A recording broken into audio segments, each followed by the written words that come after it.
یعقوب علیہ الصلاۃ والسلام نے اعلان نبوت کے بعد 13 سال آپ مکۃ المکرمہ کی زندگی میں کافروں کے درمیان تبلیغ کرتے ہوئے،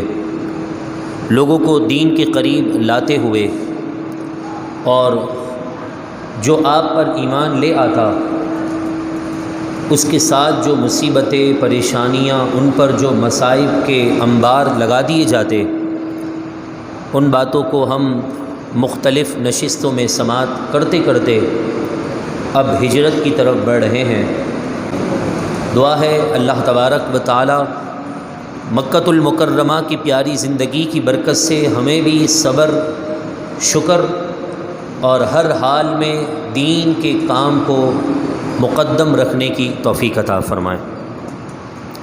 مکۃ المکرمہ کی زندگی اور مدینہ منورہ کی زندگی، یعنی مکی زندگی اور مدنی زندگی میں بہت فرق ہے۔ مکۃ المکرمہ کی زندگی کے اندر ہی جہاد فرض نہیں ہوا تھا، اس وقت مسلمانوں کو صبر کرنے کا حکم تھا، اور قرآن کی وہ مشہور آیت لکم دینکم ولی دین، تمہارے لیے تمہارا دین اور ہمارے لیے ہمارا دین، اس پر عمل تھا۔ لیکن جب تبلیغ کا وہ اعلیٰ منزل مقام تک صحابہ کرام علیہم رضوان پہنچ گئے، جسے تاریخ کی کتابوں میں ہجرت کے ساتھ یاد کیا جاتا ہے، تو اب پہلی زندگی میں اور آنے والی زندگی میں فرق ہو چکا تھا۔ یا تو پھر سامنے والے کو اسلام قبول کرنا تھا، اگر اسلام قبول نہیں کرتا تو اسلام کے خلاف اپنی آواز نہ اٹھائے، اور جو اسلام نے نان مسلم کافروں کے لیے جو ٹیکس فکس کیا تھا وہ مسلمانوں کو آ کر جمع کروائے، یا پھر تیسرا حل تلوار۔ مکی زندگی میں صبر، خاموشی، اللہ تبارک و تعالیٰ کی جانب سے جو امتحانات تھے ان میں ثابت قدمی کی دعائیں، اس کے برعکس نظام بھی اسلام کا ہوگا، بات بھی رسول اللہ کی ہوگی، شریعت بھی قرآن کی ہوگی، اس کے بغیر کوئی بات نہیں ہوگی۔ حالانکہ آپ چاہتے تو ساری زندگی مکے میں رہتے اور لوگوں کو دین کے قریب کرتے رہتے،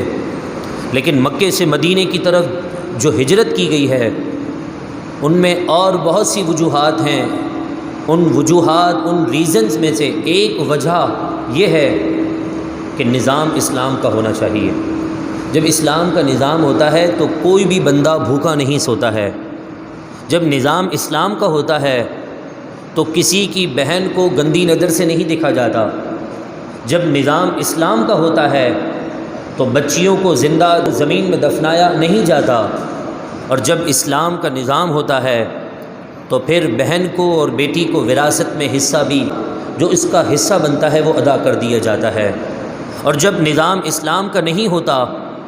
تو پھر آپ نے تاریخ اسلام میں پڑھا کہ کافر اپنی بیویوں کو اوروں کے سامنے پیش کر دیتے تھے دولت اور مال کی خاطر۔ کوئی اپنی بہن کو بیچ آتا، کوئی اپنی ماں کا سودا بازار میں کر آتا تھا، لیکن جب اسلام آ گیا تو اسلام نے بہنوں کو، بچیوں کو، بیٹیوں کو، ماؤں کو تحفظ تو دیا، تحفظ کے ساتھ ساتھ اس اسلام نے غلامی کی زندگی کا بھی بائیکاٹ کر دیا۔ تبھی آپ دیکھیں، اگر آپ کا اسلام کی تعلیمات پر مطالعہ ہو تو آپ کو پتہ چلے کہ جبھی بھی کوئی سزا بیان ہوئی، اگر کسی نے روزہ توڑ دیا، کسی کو غلطی سے قتل کر دیا، یا کوئی اور بڑا جرم کر دیا، سب سے پہلی سزا شریعت نے یہ رکھی تھی کہ غلام آزاد کرنا ہے۔ یعنی غلامی کی زندگی کو اسلام پسند نہیں کرتا ہے۔ آپ قرآن اٹھا کر دیکھیے، 5واں پارہ ہے، جہاں قتل خطا کا ذکر ہے کہ اگر کوئی بندہ کسی کو غلطی سے قتل کر دے، مارنا کسی اور کو چاہ رہا تھا، لگ کسی اور کو گیا، وہ بندہ مر گیا، تو اب شریعت نے سزا یہ مقرر کی، غلطی سے ہوا تھا، بدلے میں ایک غلام کو آزاد کر دے۔ روزے رکھنے کا معاملہ آیا، روزہ نہ رکھ پایا، روزہ توڑ دیا جان بوجھ کر، تو اب سزا کے طور پر غلام کو آزاد کر دے۔ جہاں اسلام نے بہنوں کو بچیوں کو تحفظ دیا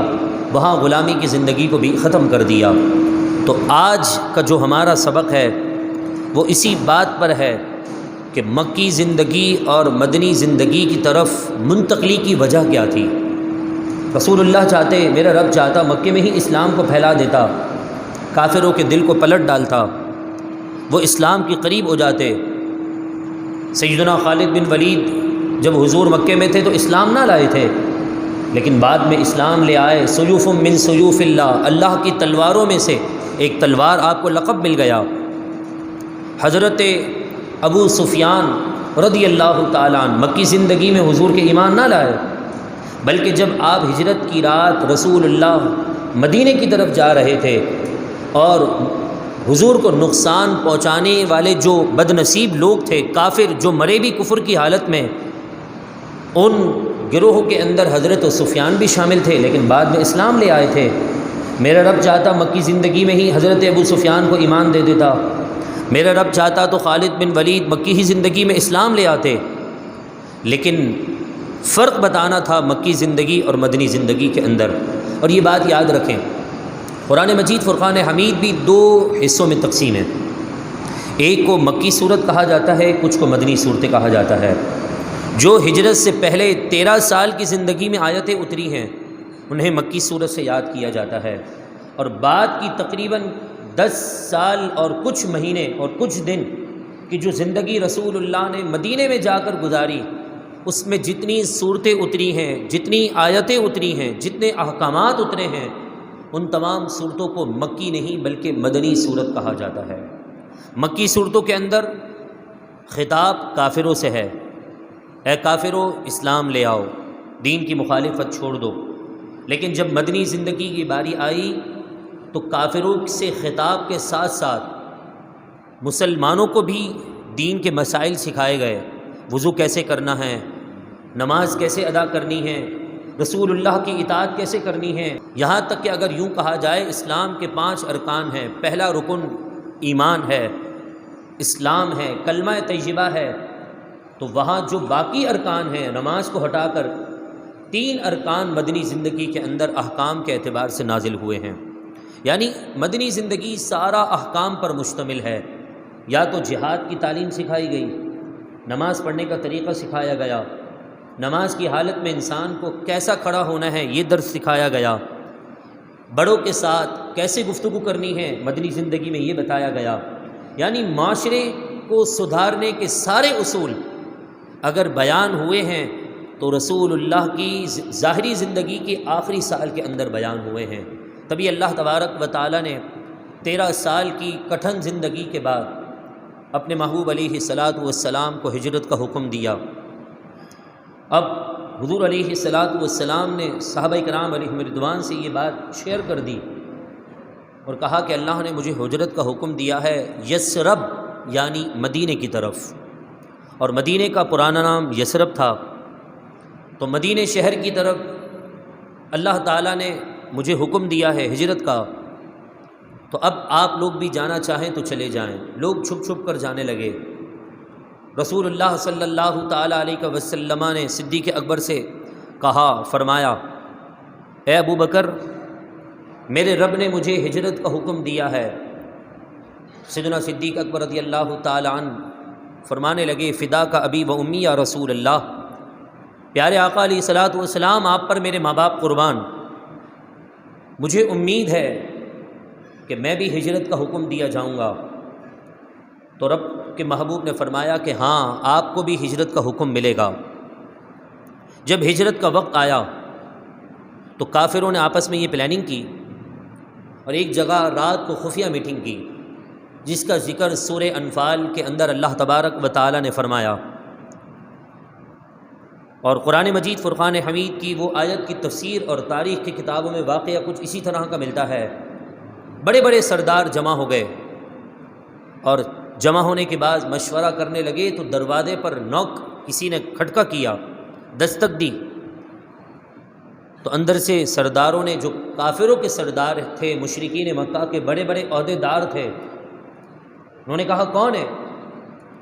تو شیطان وہاں پر آیا ہوا تھا شیخ نجدی کی شکل میں، تاریخ کی کتابوں میں اور تفسیر کی کتابوں میں یہی الفاظ موجود ہیں۔ وہاں پر آ کر اس نے کہا کہ میں بھی اس کام کے اندر اپنا حصہ ملانا چاہتا ہوں، اور مجھے پتہ ہے کہ آپ لوگ یہاں پر کیوں بیٹھے ہیں۔ مشورہ شروع ہو گیا۔ کسی نے کہا کہ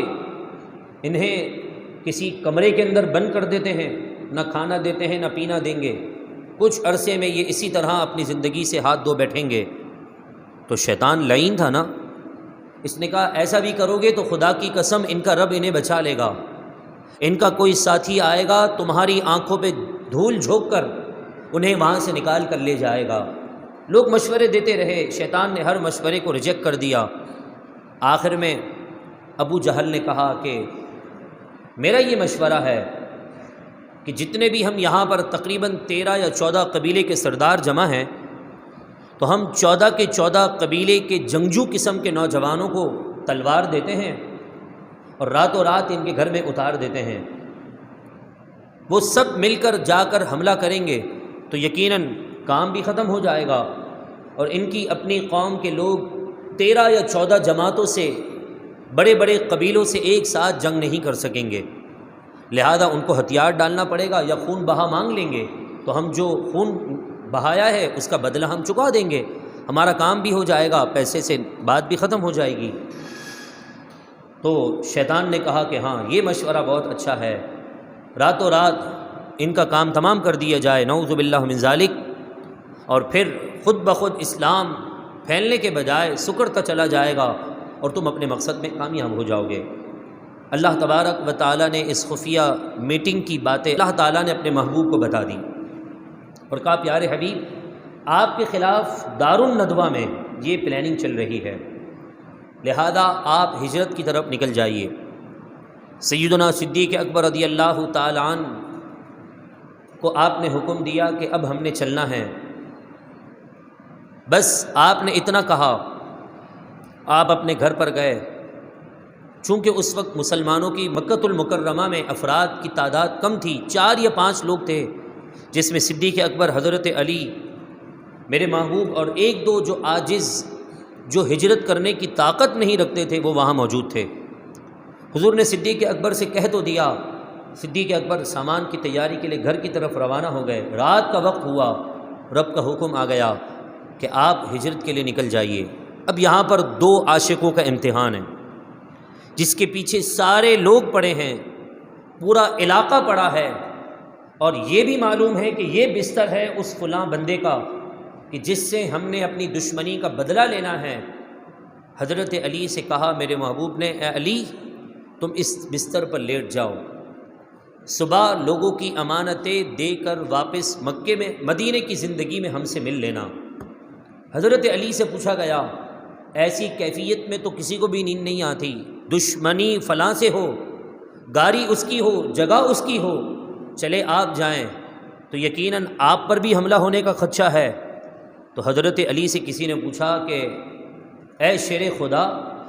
اے ہمت و طاقت اور قوت کے بادشاہ، اس رات آپ کی کیفیت کیا تھی؟ تو آپ نے فرمایا اس رات تو بڑی سکون کی نیند آئی تھی۔ تو کہا ٹینشن میں، سارا علاقہ دشمن، اور جو دشمنی جس سے ہے اس کے بستر پر آپ لیٹے ہیں چادر اوڑھ کر، معلوم بھی نہیں کہ اندر کون ہے، آنے والا حملہ کرے، بعد میں چادر اٹھا کر دیکھے گا تو بھائی گیا کون؟ ایسی کیفیت میں نیند کس کو آتی ہے؟ تو آپ نے کہا روزانہ مجھے موت کا ڈر لگا رہتا ہے کہ کب موت کا فرشتہ آئے اور میری روح قبض کر کے لے کر چلا جائے، ایسا نہ ہو کہ آخری لمحات میں غفلت کی زندگی برت رہا ہوں اور رب سے غفلت کی حالت میں ملاقات ہو جائے، اس کا خوف لگا رہتا تھا۔ لیکن اس رات یقین تھا کہ موت نہیں آ سکتی، اس لیے کہ میرے محبوب نے فرما دیا تھا صبح تم نے کافروں کی امانتیں ان کو دینی ہیں، اور صبح کے وقت میری آنکھ کھلنی تھی، اس لیے کہ میرے محبوب نے فرما دیا تھا مدینے میں ہماری ملاقات ہوگی۔ تو مجھے یقین ہو گیا کہ ان لمحات میں موت میرے قریب نہیں آ سکتی، کیونکہ غیب بتانے والے نبی نے مجھ سے فرما دیا ہے۔ یقین ہو، امتحان میں کامیابی ہو تو ایسی ہو۔ اب دوسری طرف عاشق صادق سیدنا صدیق اکبر رضی اللہ تعالی عنہ کا عشق امتحان ہے، سارا علاقہ دشمن ہے، اب اس بندے کے ساتھ سفر پر نکلنا ہے، 2 بندے ہیں، پورا علاقہ ہے، یکدم کوئی سامنے آ جائے، لیکن آپ نے اس کی پرواہ نہ کی۔ آپ نے جو جملہ کہا، فدا کا ابی و امی یا رسول اللہ، میں تو کیا میرے ماں باپ بھی آپ پر قربان ہیں، اے اللہ کے حبیب آپ حکم کیجئے۔ رسول اللہ اس رات گھر پہ گئے، حضرت علی کو بستر پر لٹایا اور سورہ یاسین شریف کی 7 آیتیں ابتدائی مٹی پر لے کر اس پر دم کر کے کافروں کی طرف پھینک دیا۔ چونکہ کافروں نے آپ کے گھر کا محاصرہ کر لیا تھا، آپ ان کے درمیان سے خاموشی سے نکل گئے اور صدیق اکبر کے دروازے پر جا کر یوں ہلکا سا کہ اگر دروازے کے قریب بھی کوئی شخص کھڑا ہو تو اسے آواز نہ آئے، جیسے ہی ہلکا سے یوں کیا، صدیق اکبر نے فوراً دروازہ کھول دیا اور پوچھا کہ اے ابو بکر، میں نے تو ہلکا سا کیا تھا، یوں دروازے کو ہلکا سا ابھی صرف ہاتھ ہی رکھا تھا کہ تم نے دروازہ کھول دیا، تمہیں کیسے پتہ چلا کہ آج رات ہمیں ہجرت کا حکم ملے گا؟ تو فرمایا کہ صدیق اکبر نے بھی امتحان عشق میں کیسا کامیابی حاصل کی۔ فرمایا یا رسول اللہ، آج سے 6 ماہ قبل